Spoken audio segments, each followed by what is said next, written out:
မင်္ဂလာပါစွန်စားရှာဖီတူတူရေဒီနေ့မှာတော့တဲခန္ဓာရဲ့တင်ပေါ်များလို့တင်စားခေါ်ဝေါ်ကြတဲ့ကလားအုပ်ဒီရဲ့စိတ်ဝင်စားစရာကောင်းတဲ့ကဘာစီကိုခရီးထွက်ကြမှာထင်ပါတယ်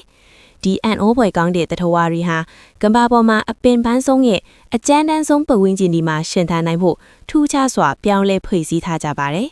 ကလားအုပ်ဒီကိုဘယ်အရာတွေကထူးခြားစေသလဲဆိုတာအတူတူလေ့လာကြည့်ကြရအောင်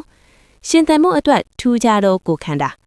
ကလားအုပ်ဒီဟာအလွန်ပူပြင်း၆သွေးတဲ့တဲခန္ဓာရဲ့ဒီကိုဖြတ်တန်းပြီးခရီးရှည်သွားနိုင်စွမ်းကြောင့်လူသိများကြပါတယ်သူတို့ဟာတဲခန္ဓာရဲ့ဒေသမှာနေထိုင်သူတွေအတွက်ထောင်ပေါင်းများစွာသောနှစ်တွေကတည်းကတဲယူပွေဆောင်ရေးအတွက်အစားအစာနဲ့ခိုးလုံရာတွေအတွက်မရှိမဖြစ်အရေးပါခဲ့ပါတယ်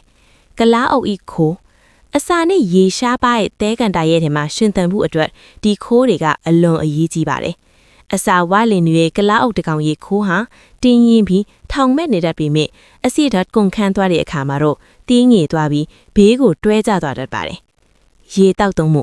ကလားအုပ်တွေဟာရေမတောက်ဘဲရက်ပေါင်းများစွာနေနိုင်ပါတယ်။ဒါပေမဲ့ရေတွဲတဲ့အခါမှာတော့တစ်ကြိမ်တည်းနဲ့ခဲလန်40 150လီတာခန့်အထိတောက်နိုင်ကြပါတယ်။သူတို့ရဲ့ကိုယ်ခန္ဓာဟာရေဓာတ်ကိုအလွန်ထိရောက်စွာထိမ့်သိမ်းထားနိုင်စွမ်းရှိပါတယ်။ခြေပေါ်ဝါ